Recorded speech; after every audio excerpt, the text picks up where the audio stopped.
Well, hello, creatives, community, and kind folks out there. Welcome to the channel, RPG with DBJ. I am your host, and this week we are talking about plants. Yeah, foliage, weeds, flowers, trees, and the whole 9 yards.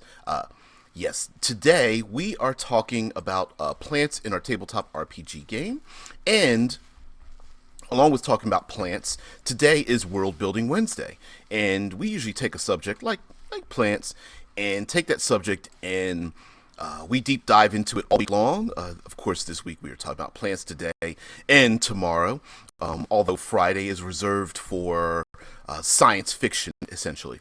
But today, in World Building Wednesday, whatever the subject is that we're talking about, subject matter, we imagine a world, build a world in which that particular subject is the dominant force. It is something that has shaped the world. It answers the question, what if, and then we fill in the blank, plants have shaped the world. So, excuse me. So, let's begin with maybe just a slight bit of history for this artificial world that we are taking with the blank page. And I'm imagining this world being one, whether it is an entire world or a portion thereof, being one that is very prehistoric, primordial, where no matter what humanity has done to modify this world, there's something about it that resists the heavy hand of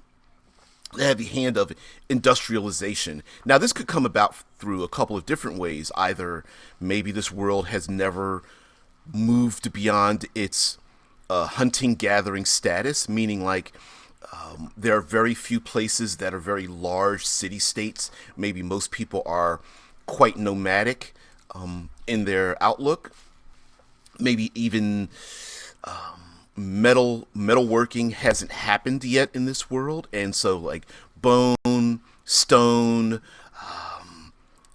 woods, and petrified or otherwise might still be used, in this kind of world, which would perfectly fit in with the idea of having plants, and of course, even like primordial oozes and dinosaurs and things like that. I know in the community there's a weirdness between like should there be or should there not be dinosaurs, and there's like basically two camps of either one in their generalized fantasy role-playing games.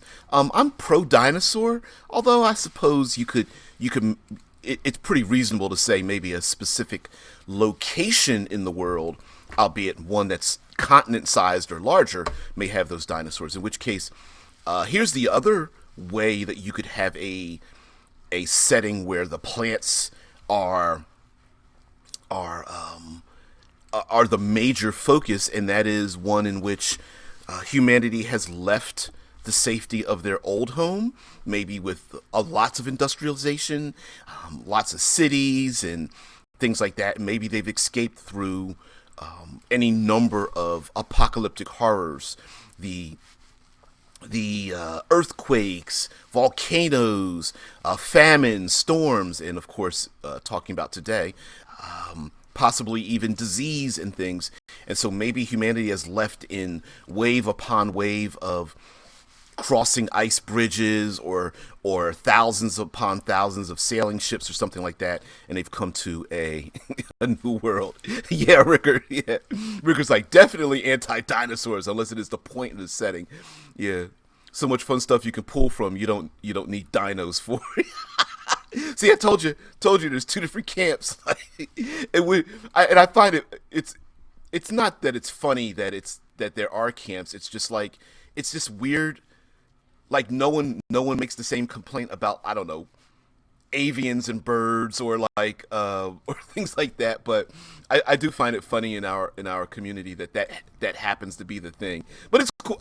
I'm neither for nor against. I'm like, as long as it fits in, right? Yeah. Right.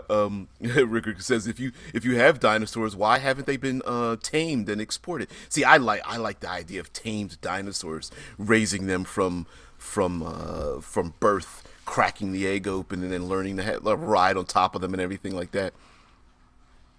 Yeah, yep, I exactly. Yep, they are large enough to be domesticated, and we domesticate everything we can. I would, I guarantee you, there were probably 10 generations or more that just felt like, you know what? If we just try hard enough, I bet we could domesticate like snakes and alligators and stuff, right? But again, even domesticating things doesn't necessarily mean like that that we that they follow our orders, but that we use them for different purposes, whether like defense or hunting or like at least getting to know their behaviors enough that they're not a danger to us and we're not a danger to them. Yep. Why have an ox plow the fields when you could have a dino do it? Yep. Big old brontosaur. Like, don't you need to go out and plow the fields? You're like, it took me 5 minutes. I'm done already. But again, the I think that a like if you want to go very like subtropical marshlands and swamps, kind of wetlands and things like that, I think it really fits in there. Now, of course, if you want to go straight up Fae forest, it may not fit in there. But this gives you the opportunity if you've got that itch for like, yeah, I really want to use dinosaurs and have people flying on pterodactyls and stuff. So I'm going to default to, since they tend not to be used very often, I'm going to default to the fact that we are going to use them. Not that it matters. Yep, exactly, Riker. Ricker, he says, that's my main problem with dinos and fantasy. People never take the world building aspect into account. That's why you hear me often bring up the idea of like people riding on griffins and giant eagles and pterodactyls and giant bats or something. I mean, as cool as it is, it also culturally makes a lot of sense for someone to have done it at some time, at some point in history, right? And so, or at least a particular culture will have tried to domesticate these dangerous things because, I mean, it's we as humanity tend not to leave dangerous things out there for no reason. We usually confront them and either eliminate them or domesticate them. We use them. We push them away from our communities because they are dangerous, right? And much like the people who are like snake charmers and things like that, we fear snakes. We hate snakes, and just like we fear fire and we fear other predators. And to have people trained to confront them and train them and stuff, it's a cool idea. So in our chlorophylled world, I'm thinking that one of the top line predators in this world are the plants themselves. Meaning, like, of course, we can go through the reskin, rebranding of things like, oh, I don't know, aboliths and krakens and tarasques being reskinned, reflavored as plant-like creatures, so that even in this world with dragons and liches and all of our other fantasy tropes, that they too have a fear of the plants that are out there. That it's nothing for a dragon turtle to try to like slide through the marsh and the muck, or swim across a river or something like that, and if distracted or injured or running away from other predators or even on its way to hunting other types of food, that it too could be grappled by massive vines or pulled down under the water or snatched up into the trees where they have a tree canopy where people can live and things like that. And I think that would reshape our way of dealing with each other, especially in a place where even if a industrial society tries to populate this place, that there's something about it that they're just unable to get a foothold into moving forward. And it could be, now this might be a on a major timeline. I could see this being a temporary thing, meaning like maybe there's only 2 or 3 generations of an industrial society that has a hard time surviving here, but after like the 4th generation, they've pretty much figured things out. But the cool part is that we get to play in the playground where humanity hasn't figured things, much like the age of exploration, and during the time where explorers came to Central America, they went to Central Africa, and they crossed across Asia and things like that. For those explorers, it was brand new, despite the fact that after quite a few generations, and of course the people who already lived there, that this was no big thing. I bring up the both real and stereotypical idea of, say, Australia. How Australia, for the rest of us that don't live there, how we know that on the top list of the most dangerous fill in the blank, that it like 30% to 50% of them live in Australia. And so the people that live there are like, yeah, I understand. And the rest of us are like, hell no, don't leave me out there in the wild. And so I'm thinking that one of the really cool things we can do in this, foliage filled world, is to have places that are, the majority of places hidden from view, that even if you have pterodactyl riders, that there are very few places to land in open spaces, and that it's nothing to have temples and villages and cities overrun with weeds and plant life and everything, for good or bad, that seem to be just hidden away in these dense jungles or forests, rainforests or swamps and things. And so there's almost this pervading sense of always discovering something new. And I think this makes it, for me, you guys know I always talk about triangles, that not just the PCs, going along riding their dinosaurs, which, by the way, I understand we're not talking about dinosaurs specifically, but like Rickard points out, the idea that you can give your players dinosaurs to ride upon, I have zero problem doing that. And the reason why I would have zero problem doing that, despite the fact that dinosaurs are a huge, huge benefit to like low-level characters, the idea that you give them to them is because probably the rest of society has them as well. So while the players might feel really cool, one person's like, I always want to ride on the back of a triceratops, and someone else is like, yeah, I want a pet raptor. Just let them know that those goblinoid bandits or villagers or wherever that they might come across, I always pick goblinoids because they're just they're the easiest,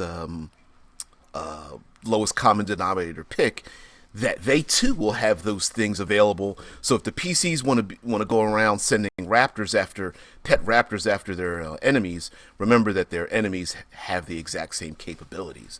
Although, much like I pointed out in the Plains and Grasslands book, that has rules for like pets, and the hint that I gave away when you want to have like an aerial society, you could always have those creatures just fade into the background, meaning like, sure, you can ride on them and you can carry stuff, but they're not combat capable, right? Because they've been domesticated to the point where they either like hide or run, or they are not as aggressive as their wild counterparts might be as well. Yeah, Ricker says that, yeah, so a domesticated dino might not be as fierce as their wild breeds. Definitely agree with that. And what a great way to, again, when you have like a wild, untamed world, when you want to give your players something, but you're not really into the giving everyone magic items, maybe they have minimum combat abilities, and over time, meaning, gaining levels and all that kind of stuff, maybe they will eventually gain the ability to be as fierce, or train them to be as fierce. And of course, mechanically, what you do is reduce their hit points, lower the armor class, probably lower their damage potential, maybe even lower some of the speeds as well, and then just have you get what are you, third level, and you've been bonded with the Triceratops or something. So sure, pick one of these three. It gains an extra point of armor class. it gains maybe an extra 10 feet of movement. Maybe it gains an extra 10 to 15 hit points, up to its maximum or something. I mean, I would allow that to happen. And of course, if you don't want to deal with it at all, such as let's say you have 4 players plus there are 4 dinosaurs, and you're going as a game master, you're just like, oh my god, I don't want to deal with this. And especially if it's slowing the game down, just have them fade into the background. Fade into the background as much as, I don't know, a mounted knight would, where what is it like? Like the Lone Ranger, used to always call his horse. He'd have all these fist fights and things like that, fighting on trains, and then the horse isn't around, but he whistles out. I can't do the fingers in the mouth whistle, but whistles out, and then of course what happens? The horse just happens to be there. And he gets to ride away into the sunset, and so the same thing might happen in these cases. PCs go into the jungle, that kind of thing. Now another way of using a foliage-filled plant-dominated world, instead of creating dungeons, the classic go into the ground, go through the caves, go through the man-made dungeons that happen to be these squared off locations that you can fill out on graph paper. I would suggest probably the most applicable adventuring mode would be the idea of embracing exploration. Get yourself a hex map. Some people love the hex maps where each hex is like a 6-mile or 3-mile radius or something, but you could get even smaller with it and either have like randomized charts, or don't even bother having randomized charts at all. Just put symbols down on a map, and have various locations. Essentially, it's like designing the same dungeon, but spreading it out over probably a larger distance.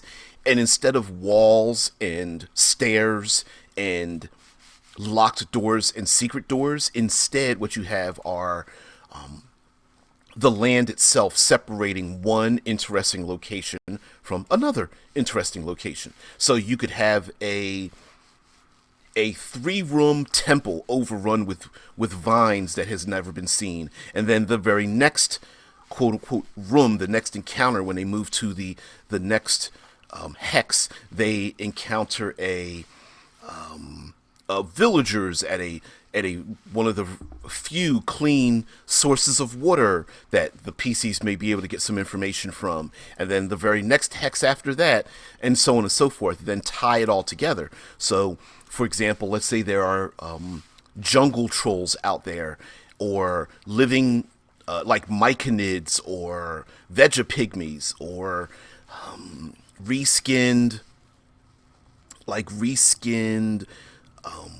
air elementals or ghosts, as something that's like floating through the air like a pollen or what have you, in this world, or gossamer strands of some sort of plant-like fibers that happen to be animated, much like a jellyfish, but made out of plant matter or whatever. And so as the PCs travel along, what you do is you start tying together the PC's actions to each hex that they may or may not have gone through. So if they made friends with the villagers from the last hex, and they meet the jungle trolls, or you've reskinned them as plant-like beings, maybe the villagers they befriended come to their aid, or give them information about, you might really want to use some fire or acid to keep them from regenerating, that kind of thing, right? And so they might be able to get these ties together, or enemies. Those enemies may try to follow them, or others may hear about what has happened. Maybe even people, if the players, if you can start a fire, probably there will be a fire. So maybe word spreads about that. And then you could add in a ton of other natural elements into your world, whether there's like torrential rains and raging rivers and huge crevices and ravines and volcanoes and things like that. Now, when it comes to, of course, it's a third pillar Thursday kind of thing here, but when it comes to the plants, giving the players the ability to either navigate around the dangerous plants. Again, plants tend to be sedentary, both, of course, in reality, they're all sedentary, but in a fantasy world, we have a lot of plants that like to walk around. Treants, again, the myconids, the vegapygmies. I know there's some other humanoid plants that I'm not thinking of. A lot of the fey creatures as well would probably have a really heavy impact in this very naturalistic world. Also, I would probably even claim that a number of elementals might have a very natural origin in this world, as opposed to coming from the elemental regions. Although you could very easily explain that.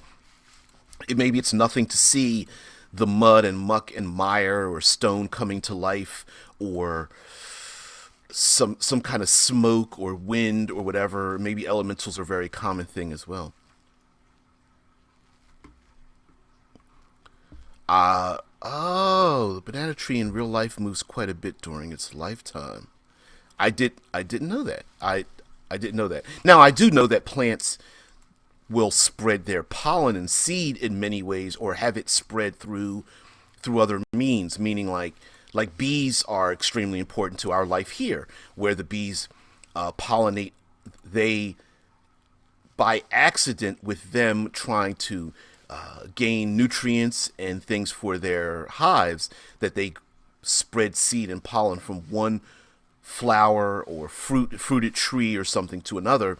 I can imagine the same thing happening in this world with giant bees and wasps, swarms of just about any type of insect, even what are the things called, sturges passing things. Now, of course, simply so that I don't get monetized, I won't name it, but I could imagine there being lots of infestations, parasites, and diseases as well, if this is a very, very raw, primordial type of world. And so the player characters the gift of, as you, the dungeon master, might be giving the players the opportunity to learn which regions to dodge around, which regions to avoid, and instead of the entire map being just one big green blob, you could very much have a place that is infected by like some kind of necrotic disease, and all the plant life is dying. And maybe there's another section where there are like man-eating plants that everyone tries to avoid, but if you're smart, you can, during certain times of the day or certain seasons, they are in a hybridized state or something, and you can move through them. So for me, I love the idea of messing with time, creating different regions, much like we do when we try to map make, and we love to have different towns and trade routes and things. The same thing could be done in this case, except that many of the trade routes may not be possible to be done with like carts and heavy items, but maybe they are nothing more than single lane pathways that people have walked. And if certain seasons have happened, maybe they get rained out, or of course grown over by foliage, or I could imagine most of the foliage is the kind of thing that if you don't hack away at it, or try to use something to like salt certain pathways to kill it, that it'll just overgrow everything. I Probably most homes and solid structures probably have vines growing on them, or some kind of moss or fungus or something like that. So yeah, I think you can have a lot of fun with things as well, because when the player characters travel, without great navigation, they could probably get lost pretty easily. Or if you have player characters that have the ability to navigate very well, rangers, I'm looking at you, rangers, and what is it, outworlders and things like that, player characters, navigation may not be the problem. It could just be the physical barriers of going from one place to another. And along with plants having seasons, first you can play with the daylight the sun up, sun down mechanism, where maybe there's certain flowers that open up during the bright daylight and then close up at night. You can play with seasons as well, that in particular seasons, whether the temperatures drop or fall, or maybe there are animals that have migratory pathways to go from one place to another. So having these various types of mechanisms in the world as they move and change, I very much feel like this really pulls on some of my heartstrings, where the ideal world building rule for me is, if the players don't move, the world moves the players, right? Sometimes you get players that really like to turtle up. They like to go to their local tavern, put their feet up, and they're just like, I don't want my character to get in trouble at all, And while you should have that conversation in the session 0, right? It's like, I know you made your player character, but we're not playing, run the business RPG. We're adventurers, so you should make a character that, though verbally they may not want to get in trouble, that gaming wise they do want to go out, or are willing to reluctantly go out into the wild with their other teammates and whatnot. I do feel that this very primordial world would be one where, if you stand still, you're probably going to get run over by something, and that if you don't take an active role in your own survival, that you're probably going to have a downfall, whether it's joining patrols, whether it's ensuring that, I don't know, flaming incense are lit at night to keep certain predators away, whether there are certain types of things that must be set up around a very large village of a few hundred people, and that there must be patrols or some kind of, I don't know, dung rubbed on the bases of trees, or sprayed with the urine of particular predators or something. Like, I can imagine that there's always this constant need to upkeep. Of course, the people that live there just don't, they don't think about it at all. But everyone else, from an outsider's point of view, it seems like a lot of labor to just remain alive. And that might be the impetus to move these smaller villages very often, either because of, like I said, seasonal changes, weather changes, the changes in the plants. If people start over harvesting or over hunting and gathering a particular region, or maybe people even travel with migratory animals, whether they are land-based or flying or something like that, or again, maybe there's are herd-like animals that people are able to follow along with, because those animals either go to clean water sources, they are instinctively migratory in the sense of knowing when the seasonal changes will happen. Like, for example, maybe they understand that the giant horned zebra striped kangaroos or something are leaving a month early, and everyone's like, ooh, they're starting to go north a month early. We better get out of here, right? We need to follow them because maybe they know something that we don't. Also, I love the idea of reflavoring. You guys know I love reflavoring, reskinning things, but to reflavor and reskin like all of the character classes and all of their capabilities. I hear you, right, Rickard? Reflavoring all the classes, all the capabilities of the PCs in a far more naturalistic style of setting, meaning like, from the outside, you probably wouldn't be able to tell much difference between what a druid or a cleric is, right? Yeah, I mean, class-wise, capability-wise, in a numerical value, sure. But in this world, I suppose you could call one a shaman and the other an herbalist or something, maybe. You could... Rangers would probably, although the word ranger fits into it, rangers and hunter would probably be about the same thing. Tracker, maybe. Rogues, instead of rogues, they could be scout. Well, there is a subclass of scout, but imagine them as trackers. And I'm sure the blending of the names they call each other probably don't apply to the specified class specificities we have, right? Not much difference between, say, a barbarian and a fighter in this world, or not much difference really between a rogue, a ranger, and a druid in many cases, right? And so I'm thinking this would be the same thing. Rickard says, that's when you get to get the flashing. You were being logged out due to inactivity warning. Sorry, I didn't read that earlier. Yeah, talking about PCs staying still and not doing anything, right? And makes a perfect excuse to have NPCs act and react to the players because, again, maybe it's just a commonality for the players to always have a job to do.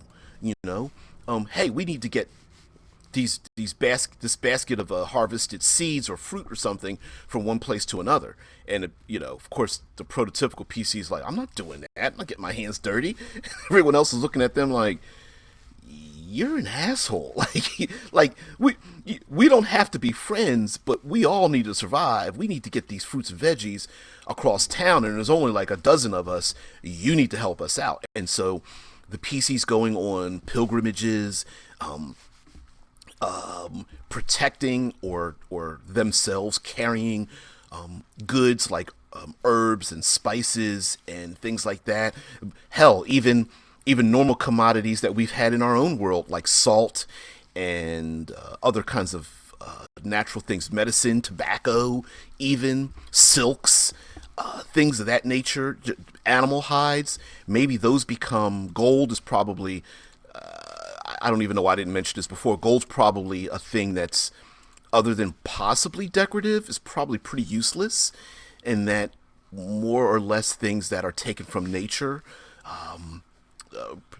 braided fibers, carved woods, tumbled stones, things of that nature might be very much important, and I think would be an excellent replacement for magic items, spell components, things of that nature.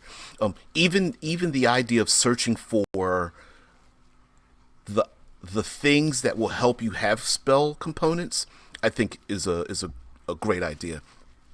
Rickard says, point and point to the world moves the players. Remember to give the players moments to breathe if you want more interplay, role play. Yeah, you you could overdo everything. Like what I'm talking about, I can guarantee you, if somebody took the evidence at face value, they're like, oh, so there should be danger every moment they try to relax. It's like, well, no.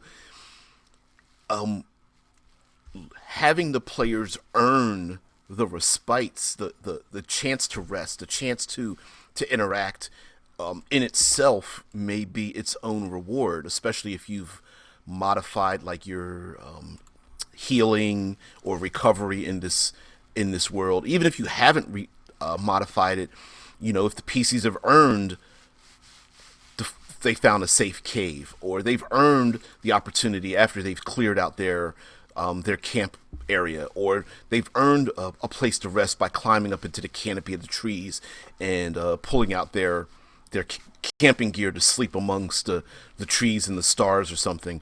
Just allowing them to breathe, I think in and of itself might be a great reward. And also depends on where they are too, right? Every place doesn't have to be lethal and dangerous in levels of CR, right? Dangers can come about hourly, weekly, monthly. A village of a few hundred that's in the path of seasonal rains, they themselves, that's a danger to them, but that's not necessarily a danger to the PCs when they can just pack up and move. Now, the danger might be them allowing these people to remain in a valley that's prone to flooding, but it was very safe for them away from predators, so there was a good reason to settle there for like 3 months out of the year, but terrible for them to stay for 6 months or longer. Now, on a practical level, again, not much of a danger to the PCs, but it could affect their relationships with others. And I would love, I know I've talked about this game before, but Blades in the Dark kind of fits into this kind of world very much so. Oh, thank you, Dead Man. Dungeons and Dragons 5e plant races. I'm not reading all of these, but I've never heard of the first 10. I've heard of myconids, pumpkin, the pumpkin, um, the Sylvain and Sylvari. I've heard of,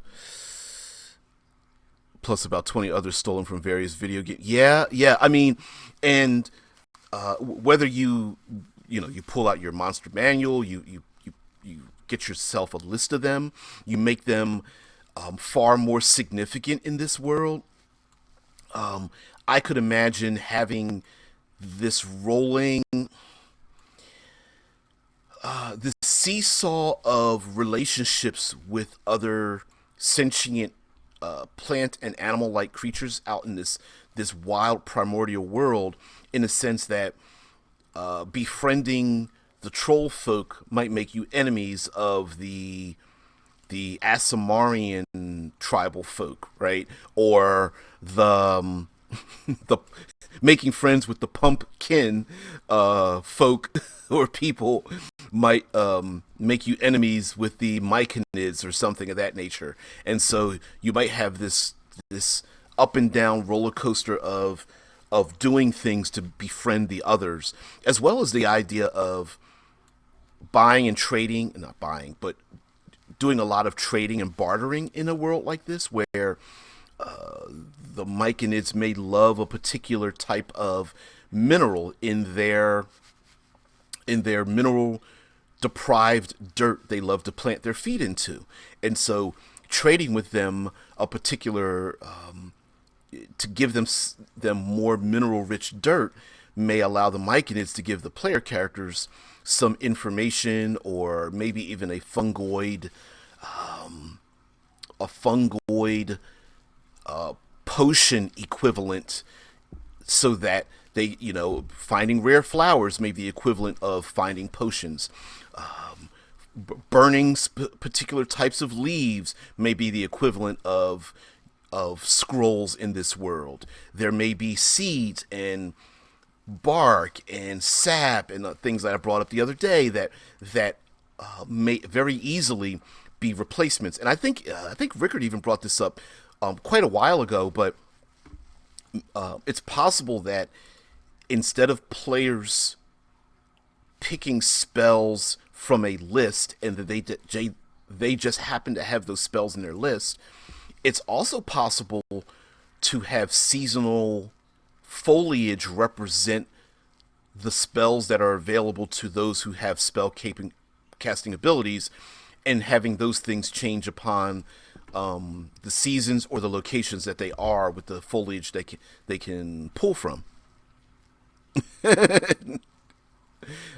Boom. Yeah, always be friends with the mushroom NPC. I heard he's a real fun guy. What a dad joke there is. But I love it. Oh man. Yeah. You got me in the feels with that one. So funny. Now, an example would probably be like a Burning Hands fireball type spell might be very rare unless someone is able to find, I don't know, the the fiery frond that grows up on the top mountains or something. So the PC may not even have that in their repertoire until they gather those particular things. And as like cantrips might be very common to find them around, whereas as each spell level goes up, it might become far more and more difficult to find those fruits and veggies and leaves and roots and seeds and pollen and things like that.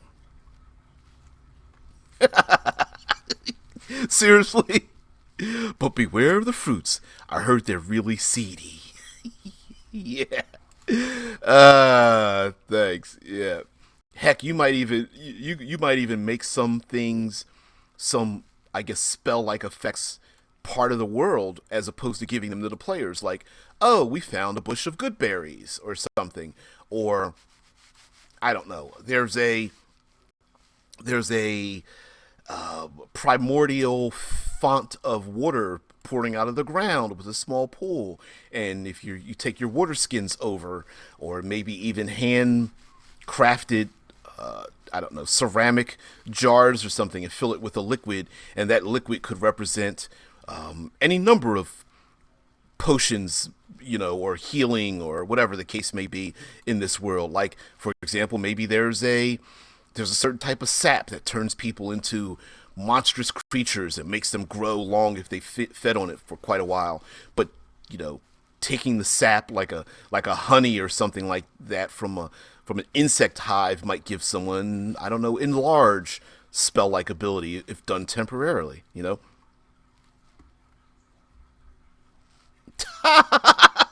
The trees are okay though. They've turned a new leaf. Yeah. Oh, you need to quit it, dude. You need to quit it. It's hilarious. Um, all right. Yeah, you could do it all day. I get it. Yeah. Oh yeah. But don't boom. Yeah. All I've got is the piece of string joke. Um. Anyway, it's nowhere on the level of these things. Yeah, I'll quit while I'm ahead. Yeah, while you're ahead of lettuce. Hey, if you're one of those people that loves gnomes and cabbages, which I don't know why cabbage and gnomes happen to go together for some reason, this would be the perfect place for you. Um, in this world of living things. Another thing that may happen as well is, for example, we brought up the idea of incorporating like undead. So someone that might be have been killed or infected or buried could rise again as some varying form of sentient or semi mobile plant life, whether it requires uh, yeah, cabbage plus gnome equals Cabbage Patch Kid. Yeah, that's where gnomes come from. You have to go out to the cabbage fields and pick the cabbages to get the gnomes out as their little babies. Which, um, while silly, I don't know why not have a player race that grows like in patches in fields, and they must be harvested before, I don't know, the migratory pathways of the jungle displacer beast likes to snatch them up and eat them. Or maybe something bigger. Maybe some kind of like serpent, some kind of like woodland serpent or wyverns or something like eats them up. Manticores kind of fit into that as well. Maybe like manticores or something. They're probably pretty tasty little heads in their cabbages. Um, but yeah, and for those of you that, like myself, that are like a grognard and can't stand the fact that like dark elves, tieflings, and or dragonborn are a player race, a world like this would really fit in with that, right? I mean, for example, dragonborn may not have a uh, they could just be nothing more than just another breed of, or cousins to, or an advanced version of lizard folk. Whereas like maybe they start out as kobolds, they shed, if they live long enough and shed their skin, maybe they become lizard folk, and maybe after shedding a little bit more skin they become dragonborn. So Ricker's picking would be like, wait, you have a problem with tieflings and dragonborn PCs but not with dinos? Just shakes his head. Yeah, yeah. That's what happens when you suffer from the grognoids. Oh man, damn your ascending AC. Anyway, but again, what a great way to embrace those. Maybe the origins of many of the things in this world are not outward, like from the nether regions or the outer planes or something. Although you could very easily just keep the outer planes as they are, but the idea of, say, tieflings being just a natural part of the environment, much like, I don't know, reskinning or reflavoring them, much like a horned, any other horned types of creatures. Maybe they live in a savanna, maybe more of a plains like area, where there's foliage and plant life out there, but maybe they live on kind of the outskirts, or they could be goat-like folk that live in the upper regions or more vertical regions of, say, like very extremely tall hills and mountains and boulder-strewn areas, as well, as opposed to having an infernal link. And then there's just changing, reskinning, reflavoring some of their capabilities. Instead of making them having an infernal background and infernal powers, although that would fit with volcanoes, you could shift some of those, just find something on the same spell level and just give them some other options as well. Much like the Dragonborn, right? Like a white dragonborn may or may not fit into this world, or may not fit into the world overtly. They could come from, a very tall mountain range where there's, like, icy cold areas, and then they've traveled down from those, the higher altitudes would fit, although they may not, they might not want to. A white dragonborn might be like, listen, I'm going to go back home. I don't think I fit in around swamps and tropical areas, but might be kind of cool, especially if there's some kind of cultural need for them to migrate out, much like like the young kids that leave the Amish community to travel for or experience life outside the Amish community for a year. Romspringa. I know I'm butchering the name of that, but there may be some kind of, I could imagine player groups may come together, not just by accident, but they may come together because culturally it is a norm where the goblinoid tribes and the dark elf tribes and the human tribes and things like that, when they're young, are of a certain age, they are not just, it might not just be a desire, but it might be expected for them to go out into the world, to gather together with beings that are not like themselves, to travel around in these groups, to eventually come to the point of, okay, do I leave home permanently? Do I go back?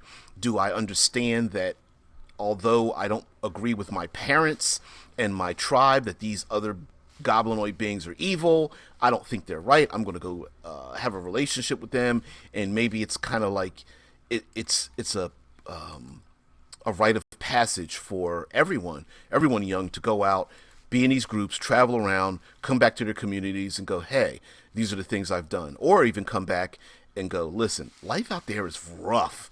I'm not going to stay out there at all. Any of those things could be a possibility. And of course, when they go out, they learn things. Maybe they even find the MacGuffin that is allowed to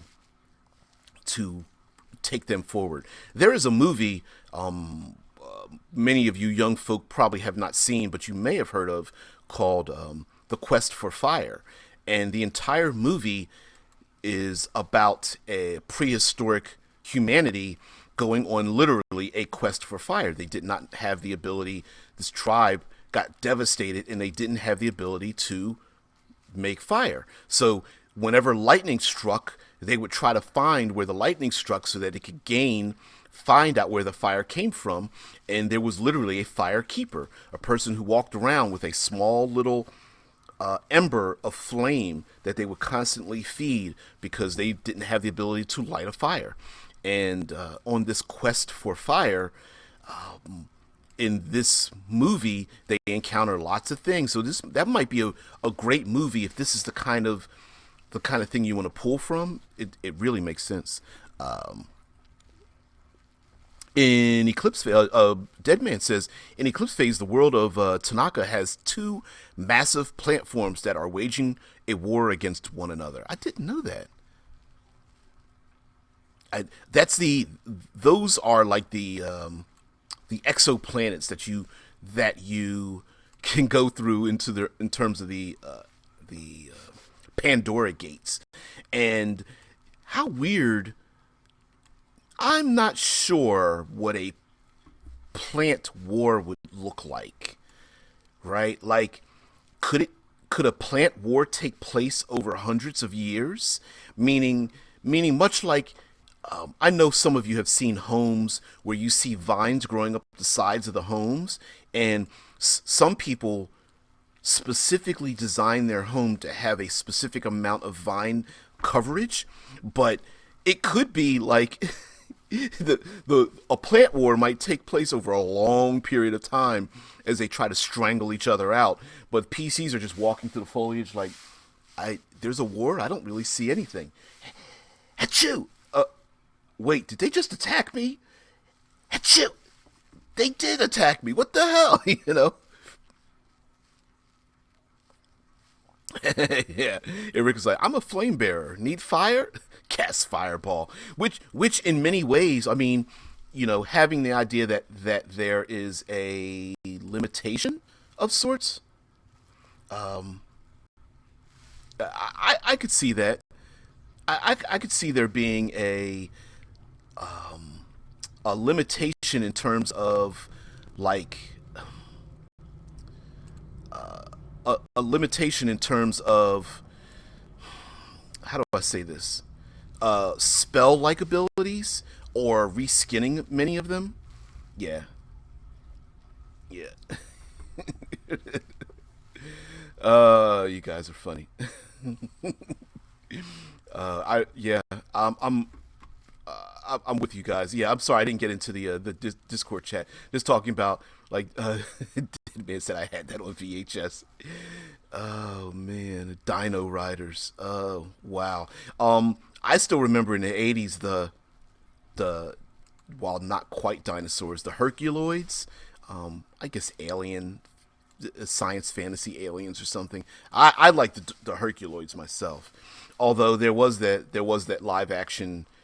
What was the live action dinosaur show? Um, uh, I can't remember. I can't remember at all. Anyway, yeah, I'm with you, Rickard. Like the cities need to prune the walls constantly. As a matter of fact, maybe even like there was you.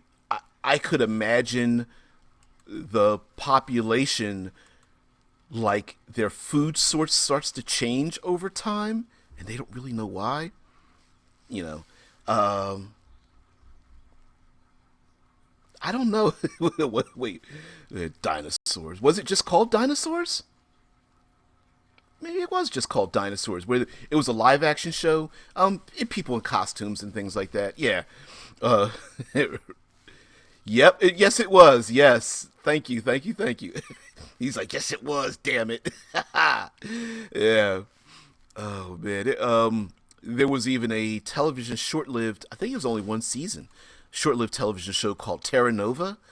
I think it was one season. If it was two, it might have had a limited run, or maybe it was just split. Because I remember having taking a break. But there was a show called Terra Nova, which was a weird, like people. The future of humanity ruined society, so they used time travel to go back in time to a prehistoric age to set up a new community, and that was where humanity would live or something. The concept of it's kind of weird. It's like, well, if you have time travel, couldn't you do something else? But whatever the case might be, it was humanity living back in a prehistoric time with modern day, no, futuristic day technology. Yep. Yeah. Oh. Play by Jay says, nope, sadly, only one season. Thank you for joining in there. You've probably been hanging around, lurking, and you are more than welcome to take part.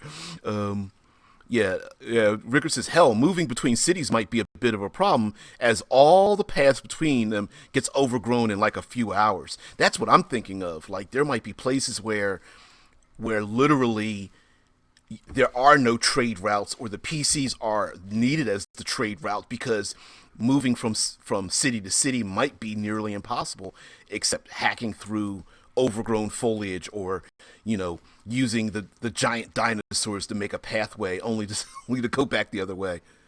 Only a couple of minutes? Nah, you've been around this whole time. You just didn't realize it. No, I'm picking it over there. Yeah, Tesla puts in Jace and the Wheeled Warriors. Is that the one in which? That's the one where they're driving dino cars. I'm man, my old Grogdardian brain is putting those all together. No, now for those who don't know, this spawned by Play by Jay. This show is simulcast over on Twitch, YouTube, and the Discord server that is available here on this channel. You can go over to the Discord server, and we are hanging in the boiler room. It's kind of where everything happens, if you prefer Discord as well. Yeah, it came in with the Herculoids. Yeah, I loved the Herculoids. I mean, it didn't really make much sense, but whatever. It was a Saturday morning cartoon, and I loved nonsensical Saturday morning cartoons. Oh, man. Oh, you guys are going down the 80s path. Really, guys? Tesla says, as usual for an 80s show, there are two dueling forces. The human-composed Lightning League, who pilot heavily armed white and silver vehicles and are led by Jace. The other faction are the monster minds, organic green vegetable-based creatures who tend to take the shape of black and green vehicles. They travel via large green organic vines which can grow in and across interstellar space that sprout seeds that rapidly grow into further monster minds and are led by Saw Boss. Yeah. Yeah. Play by Jay's like, Igo was my fave. All right, guys. So you guys are squirreling down the dino path here. So anyway, on this world building, because we're getting to the end anyhow. So on our path of world building, there is this idea that plants do not have to be boring. They absolutely, positively represent everything in the environment. They can be our NPCs. We can, much like we're making fun, but a lot of those little 80s cartoons and these little asides and stuff could really fill out the world, whether they are part of, I mean, heck, who's to say that a part of in your world isn't a place filled with, like, vines that are so thick and so large that it's the only way to cross over something dangerous, like acidic lakes or lava flows, or I don't know, dangerous predators that lurk in murky waters, or extremely deep and deep crevices, or these vines, plants grow between huge plateaus of stone and such. Yeah. And by the way, Play by Jay, I go live with the help of all of my co-hosts here, Monday through Friday at 6 a.m. Eastern Standard Time. So if you'd like to join in or follow on Twitch, I would love to have you follow me on Twitch. I would love to become an affiliate, which will allow me to make the show a whole lot better. But for those who don't know, this is an unscripted 1-hour podcast simulcast show hosted by myself and all of the brilliant people who take place on this show each and every day. Join me tomorrow for Third Pillar of Exploration Thursday, where combat and social interaction happens to be the first and second pillar, but we specialize on that third pillar. And of course, there's also Future Friday, where we talk about all things transhumanist, be it Eclipse Phase, Altered Carbon, The Expanse, and anything of that nature. So lastly, I will say, guys, off on my side, we have RJD20 and Red Dice Diaries here below. If you want to, go ahead and visit them as well. They're content creators that I love their materials, and I like to support people who are out there that I feel are doing things far better than I am over on this channel. So guys, everyone, thank you very much, and have a great day. And by the way, for those who are new, thank you for joining me. Guys, take it. Yeah. I'm going to end this, but Ricker says, given the plant theme this week, I got to say, great show as always, and take care, bud. Got to sign off on that one. See ya. Bye.